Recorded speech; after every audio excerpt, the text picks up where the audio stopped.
and welcome to the Content Bite, a podcast for freelancers who use their words to make money. I'm Rachel Smith, a freelance journalist, copywriter, and content producer. I'm also the founder of Rachel's List, a jobs board and community for Australian writers and other creatives. And I'm Lynn Testoni. I'm a journalist and a content writer as well. Rachel and I are your weekly co-hosts, and every week we're bringing you all kinds of tips, tricks, and some fabulous guests to help you make the most of your freelance business. This podcast is sponsored by our good friends at Rounded, easy accounting and invoicing software made just for Australian freelancers and sole traders. It's everything you need to make freelancing easier. Find out more at rounded.com.au. Also, if you're a gold member of Rachel's List, Rounded is giving you 20% off an annual subscription plan. Upgrade to gold membership for all the details. Hello, Lynn. Hi, everybody who's out there listening. Hi, Rach. It's great to be back again this week. We're in the swing of it again. And I'm so excited about our guest today. I love it when we have successful freelancers on the pod because it shows there's so many different ways to make a living as a writer. Absolutely. And so many ways to kind of reinvent yourself, which I think so many freelancers have had to do over the pandemic and over COVID. And the person we're talking to today, Grant Jones, is a good example of that. I've actually known Grant for a long time. I think we talked about how it was a few years, but it's probably more like a few decades or close to a decade and a half now. But he's got some really great stories to tell, and I'm just going to share a little bio for him before we get him in the hot seat. Okay. Writer Grant Jones is a former TV producer and newspaper section editor who now runs his own content agency and communications company. He's also co-written the recent book, A Caring Life, What 50 Years in Nursing Has Taught Me About Humanity, Compassion and Community by Keith Cox with Grant Jones. So we're going to talk to him about that. Welcome, Grant. So great to have you here. Thank you so very much. It was Keith Cox, actually. Sorry, Keith Cox. What did I say? Keith Knox. Oh, sorry, Keith. Keith We got it wrong. Yes. Yes. So I actually, that leads me to the point that I was proposing the book to be called Keith Cox, A Nurse with Balls, but the publishers decided against that. I wonder why. You and I have known each other for ages. Did we agree that it was 2007 that we met? We did indeed. It was on a overseas famil, and yes, rather interesting trip to Japan and China. I think it was over about 7 or 8 days. God, It was more than that, wasn't it? It was 10 days, I think. Yeah, I think it was 2 days traveling either end. That was back when I was doing loads of travel writing and food writing, when our paths sort of intersected a lot more. So I remember that as being very hectic and fun and challenging as well. Those were the days when you did sort of 10-day famils too. Yeah. But it was also the days where you got up at 7 a.m. for a special breakfast, and then you went through the day and hit about 3 spots, and then had a 2-hour break in your hotel room, and then went back to an official dinner, which finished at 10 o'clock, and then you kicked on till 12 o'clock, and then you got up the next day and did it all over again. I know. I remember on that particular trip, there was a 5 a.m. fish market call. And I was so knackered, I actually didn't go. And David Wasserman was the PR on that, and he was really dirty at me for not getting up. I was exhausted. It was such a jam-packed, schedule. Well, that was the Tsukiji Fish Market, which unfortunately is now in a sort of smaller format and closed down, and to be replaced by some modern, very clean, polished structure a bit further away. So yeah, I think you missed out big time. I went to Tsukiji several times, so I loved that fish market when it was up and running. Oh, my bad. But yes, the days of the famil I think are long gone, especially the extended one. And it's very difficult to be a travel writer and disappear for a week and then come back and someone offer you, $500 for your story. Yeah. Yes. Yeah. Yeah. You Definitely can't do challenging. it. No, that's right. But let us start by you telling us a little bit about yourself, Grant. I know you've been freelancing on and off for years, but how did you start, and who are you writing for, and what you're doing now? Well, you mentioned the pandemic, and I suppose I was a bit ahead of the curve. I took a redundancy in 2016 after being food editor at the Daily Telegraph for almost a decade. And I loved the food editing gig, but, it was still daily newspaper grind 5 days a week, young child, a section to put out, as well as the news feed to feed, literally. So yeah, I thought it was time for me to do something else, try something different. And 30 odd years in TVs and newspapers in Melbourne, Sydney, London, Hong Kong. I thought, I've had a great experience already, but I've got a young family to think about now, and I should get some balance into my life. Yeah, I think we can all relate to that. Absolutely. I know you started the content agency. Have you rebranded or renamed that since you started?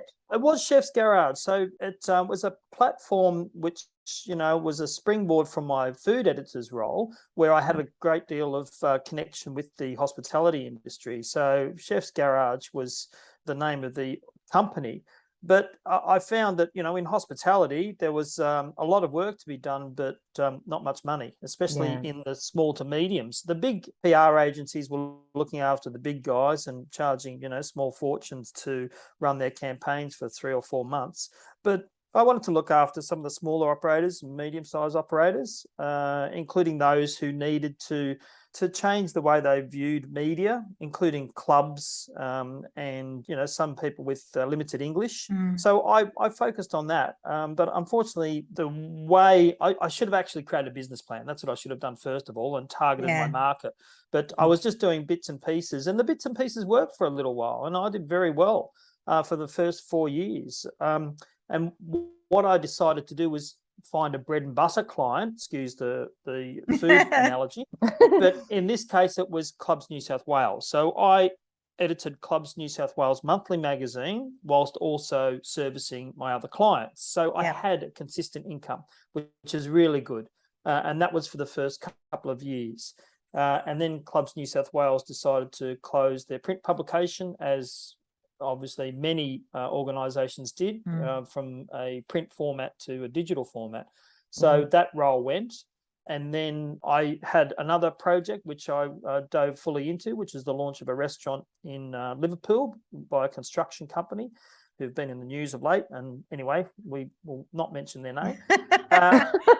But, it was interesting getting my head around creating a campaign for a big organisation and being a sole operator. That was challenging, but such a rewarding experience. And I got a lot of traction, a lot of exposure, and also learnt a few lessons. Then came the pandemic, I guess. Yeah, the C word. I was going really well. I had my best year ever in 2018-19 and was doing really well. And I thought, well, I can do this. My other half said to me, maybe you don't need to do as much. And I said, what do you mean? She said, well, you're getting back into the stress levels that you quit for in the first place, that you left, you took the redundancy for. To coincide with the beginning of 2020, unfortunately, in March 2020, the same month pretty much as COVID started the lockdowns, I unfortunately had to go into RPA, Royal Prince Alfred Hospital in Sydney, to have my gallbladder removed. Oh, gosh. And during the recovery process, my friend Keith Cox, who's a trained nurse, helped me through the recovery process. He checked me out of hospital because I didn't want my family to go into hospital during COVID because they had wards closed off and it was all dramatic and it was very tense walking into a hospital. So he walked in like he owned the joint. He'd been a nurse there off and on for almost 50 years. Wow. He knew how things operated and what to do and what not to do. So he just said to the other nurses, do this. Where's his paperwork? Where's his meds? I want this, I want that.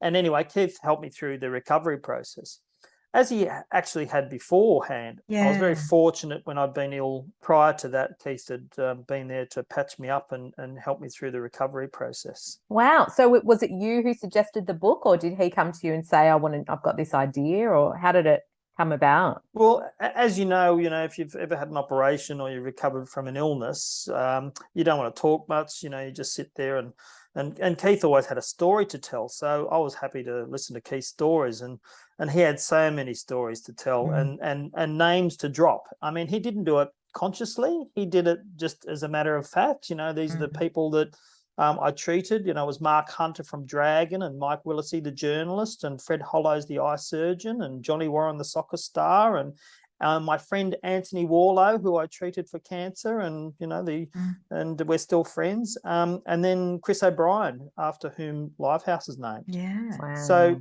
during the recovery process, Keith told me all these stories, and I went, oh dear, there's a story, there's another story, there's another story, and all these stories evolved into what I could see as chapters of a book. Yeah. Actually, that was how it evolved. During the March 2020 recovery process from my gallbladder operation, I was home for a week and Keith came around to change my bandages, and I sat him down, put a cup of coffee in front of him and said, Keith, let's write your book. Nice. Was he into it, or was he a bit, not sure? No, well, prior to that, actually, he when he retired in 2018, we'd done a lot of volunteer work together through our church and through St. Vinny's and so on and so forth. So we knew each other fairly well. But when he retired, he said, wouldn't it be nice if someone wrote something about my retirement? And looked at me, and I thought, okay, there's only one journalist in the room here. Yes. So I was fortunate to have pitched it to Sydney Morning Herald's The Two of Us, which is one of my favourite sections. Yeah. And I pitched it about Keith and the head of what is now Lifehouse, Michael Boyer, who's the head oncologist there. And that was published on Keith's retirement. And in parallel to that, the project did a profile on Keith and his work at the hospital over the past 40 odd years. Oh, wow. I was going to ask you about that. How did the project thing come together? Was it like through the publisher, or did you have contacts that kind of facilitated that? Well, as they'd already done a profile on Keith during his retirement, I just tapped them again and said, hey, Keith and I have written a book about all his experiences. Would you like to touch base again and see if, it's worth your while? And of course, Keith's such an engaging character and he's helped so many people, and his passion for patient care is renowned. So they looked at the book and looked at the brief and said yes. So we got Lisa Wilkinson along to Keith's place and to interview him and talk about his life as a cancer nurse. I actually saw you that night on the project and I was like, what? There's Gran on the project. I was very excited. Well, as you could probably tell, I wasn't really prepared for that because I had shorts and trainers and a T-shirt on. And they said, yeah, we want you in this piece, to pretend as if you're writing the story about Keith. So I sat there with Keith's laptop on my lap after coming from the gym and sort of pretending to tap away. The magic of television. Yes, indeed. Well, I did work in television for 10 years on A Current Affair, Today Tonight, Real Life, Sunday Show, Hinch. So I have a fair idea of how it works. Yeah. Yes. Did it help the sales of the book? A lot of people said they saw the project, but I'm not sure as a result they bought the book. I don't have figures, up-to-date figures, but I think it certainly pushed it along. But we got a lot of podcasts and a lot of niche publications following up the book, and I did a bit of publicity myself because obviously over the years you get to know a few editors here and there. So I was fortunate in that Sarah Lamarquand from Body and Soul from News Corp, she published an extract from the book, and very kind of her, and a couple of other people also called me up and said, hey, we'd like to cover it. So my connections helped with getting some publicity. Fantastic. Oh, wow. So how do you think your skills have evolved as you moved out of this journalism and into ghostwriting and doing the commercial editing? I mean, is it about being open to new things, or? Oh, absolutely. If you're not open to new things and you're not learning, then you're not growing, I think, as a journalist or as a person.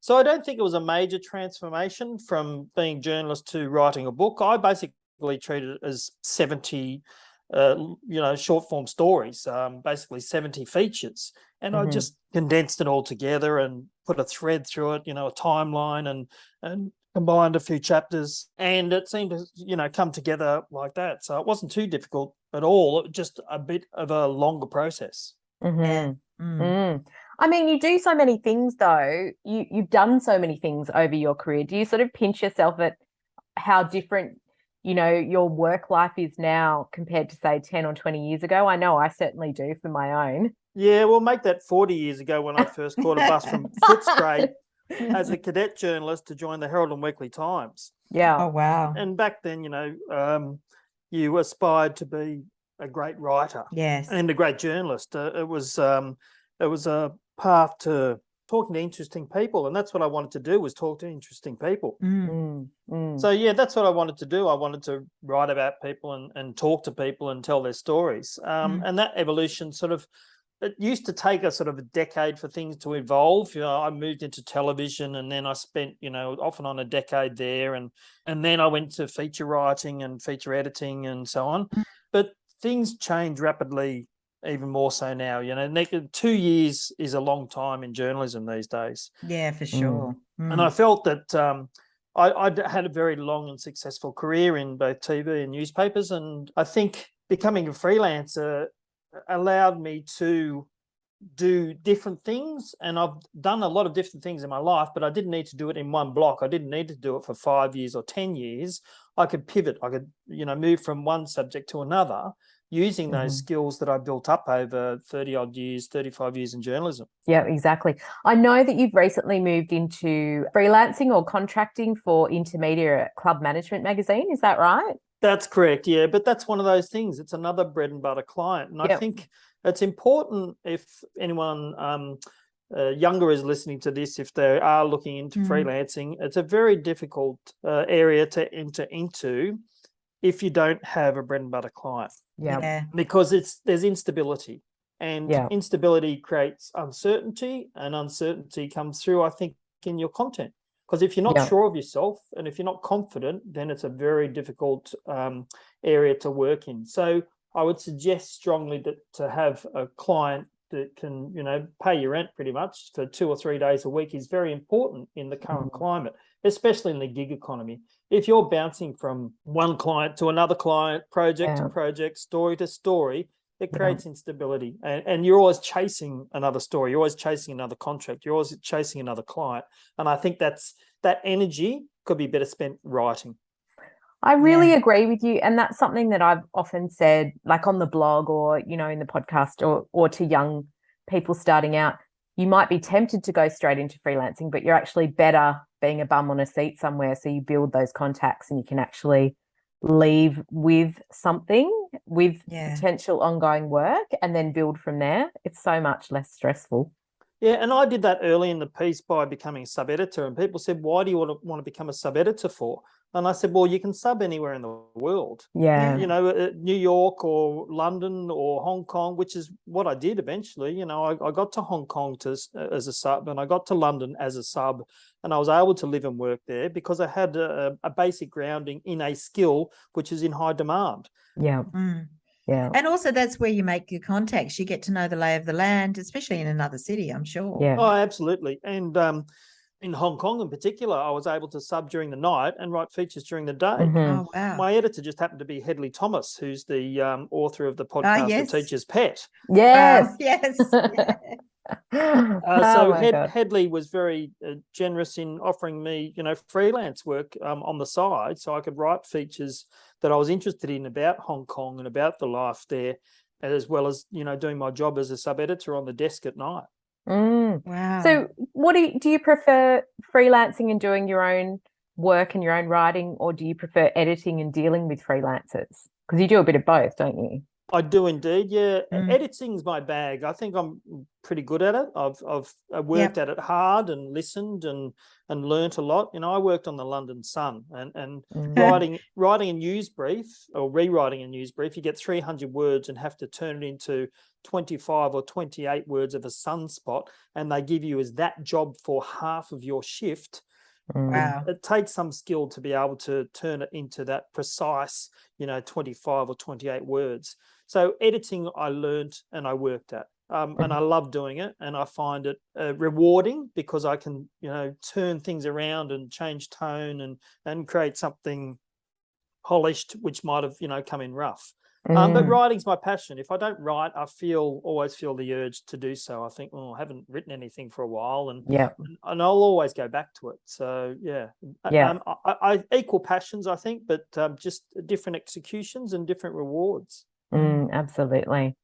Yeah. So since you've been freelancing for a few years now, you must have picked up a few tips. I guess one of it is about getting that bread and butter client, or we sometimes call them an anchor client. But what other things do you think you've learned? To leave yourself an open book. Never say no. Just say, yeah, that's interesting. I'll have a think about it, or tell me a bit more about it.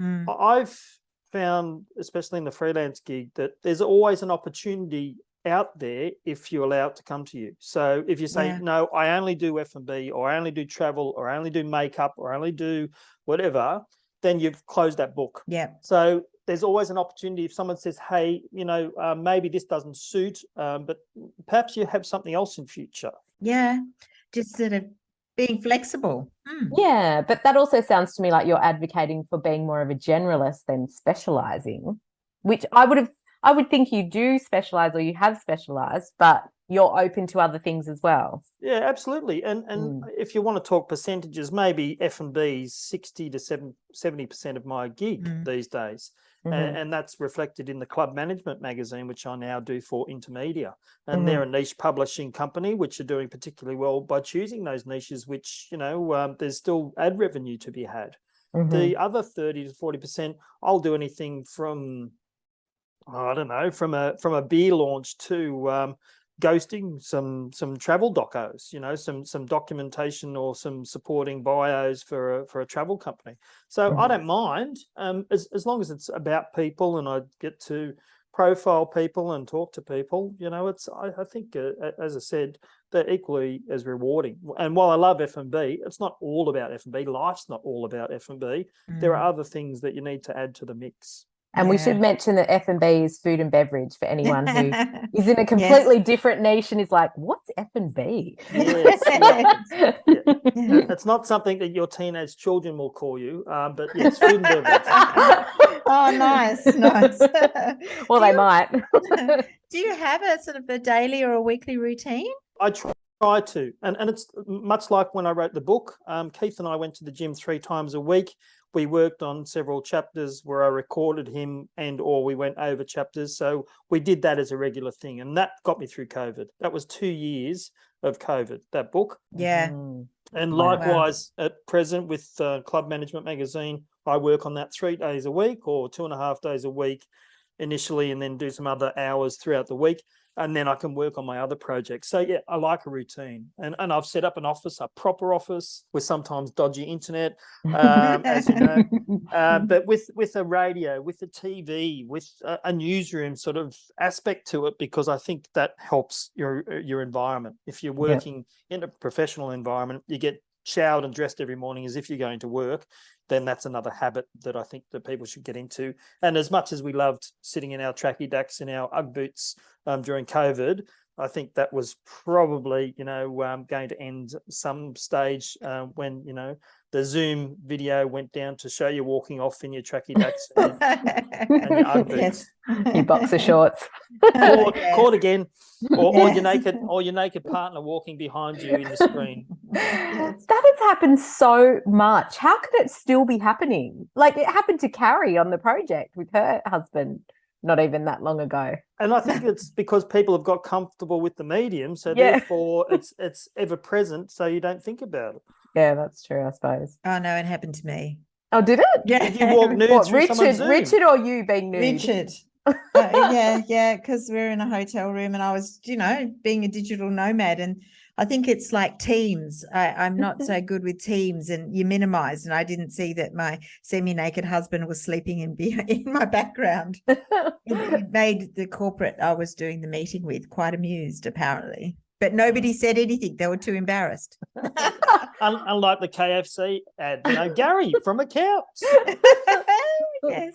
You know what? Now I remember it. I think that Phil was naked or had a naked bottom in one of our masterclass recordings. But Nice. it was when we were setting it up, and Claire was actually editing it. And she rang me and went, "Oh my God, I'm just editing the masterclass and I'm cutting out a Phil's section bottom. of Phil's bum walking past or something." Oh So, dear. yeah. Oh dear. You might have got more views if you left it in. Might have. I know. I should consider that for next time. I remember. Yeah. Well, look, I know that setting rates is one of the trickiest things that we all sort of deal with as freelancers, and I think you and I have discussed that before. So how do you approach it personally? Do you feel like you're more of a hard nut these days and you can command the rates that you want? or is it still a real negotiation? I think anyone who says I can command the rates I want is Delusional. Delusional, or tell them big fat porkies. Yeah. Because as much as you want to think that, I'm a senior journalist and I used to get paid X from big corporation, these days someone says, I've got X budget and that's all I'm paying. Yeah. And you want to do the job either because you love it or, you want the bread and butter client, then that's you usually accept. And I know it's very difficult to work on those freelance rates, and no one set any standards. Fairfax/Nine newspapers is going through that debate yet again. What do they pay their freelancers?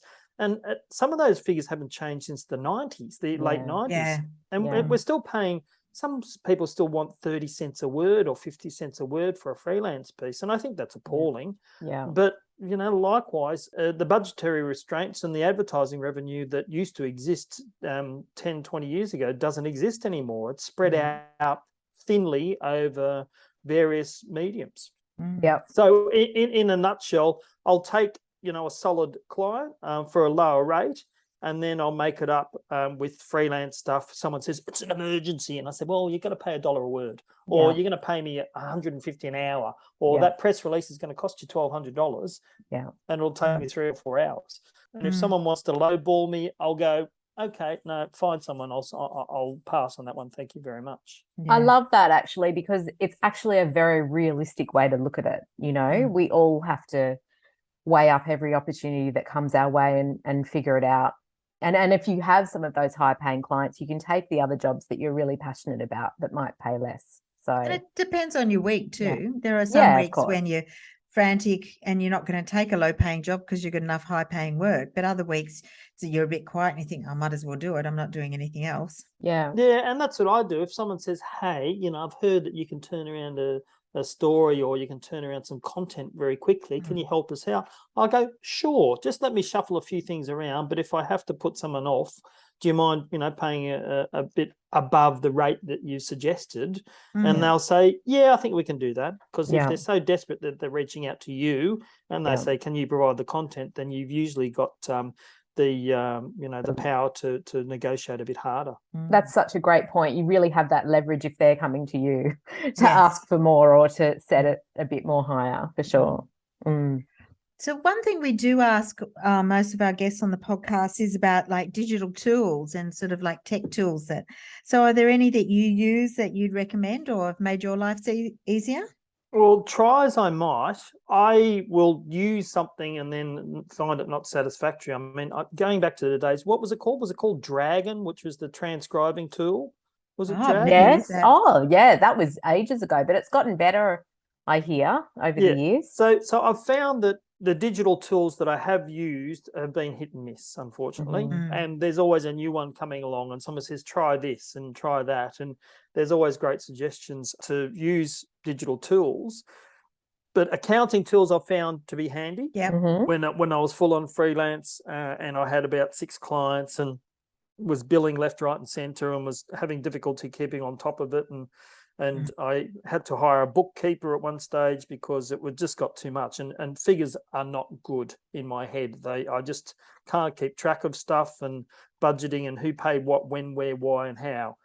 So I found accounting tool very handy and a bookkeeper very handy. And if you can find, and then you have a lot of clients and you can find an equilibrium between a lot of clients, a relatively inexpensive bookkeeper and an accounting tool, I think you're in a good space. Good advice. But otherwise, I've jumped onto Teams and onto Zoom and onto Google and it's something different. And depending on your client too, the client says, no, we work out of Outlook, so you'll need an Outlook mail. We can't give you access to our server unless you've got this particular mail address, and so I have to jump from one to another. I don't know how many email addresses I'm using at the moment, probably 5 or 6. Yes. I think we've all been there. And also accessing various locked servers through various passwords and stuff. I still write them down, would you believe? Or save them in my phone. Well, I do that. I get that. I think you both need a LastPass account, frankly. Yes, probably. What happens when you lose your phone or your phone goes dead? Or is it in Well, the that's cloud? right. Yes, it's in the cloud. It's synced onto all your devices. It's Mm. LastPass or it's 1Password 7 or something like that. I think I've Yeah, used I've heard both, and they're LastPass. really good. Mm. So I would recommend that. Until the next one comes along. That's Yes. right. Yes. Well, normally we wouldn't, we'd stop at the tech question, but I really want to ask you about your freelancing tips because you have such a wide range of knowledge and you're at that level where you probably have some to impart to people who are thinking of freelancing or who might be starting out. What would be your top tips? Do something you love. Mm-hmm. Write about things you like to Yeah. write about things you like to do. I think that's probably key. If you find it arduous on a subject that you're not particularly enamored to, then it makes life too hard. And if you can find a passion and a story or a subject that you like to write about, then yeah, I would think that would be crucial to me.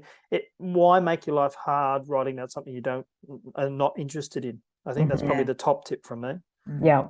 Yeah. Oh, that's a good tip. Yeah, Mm. but it's also about writing for people who respect you as well. Mm-hmm. If you have an editor who doesn't respect your work and chops and changes it without consultation or doesn't say thank you, old-fashioned courtesies go a long way when it comes to freelancing. Great story. Thanks so much for doing that. Much appreciated.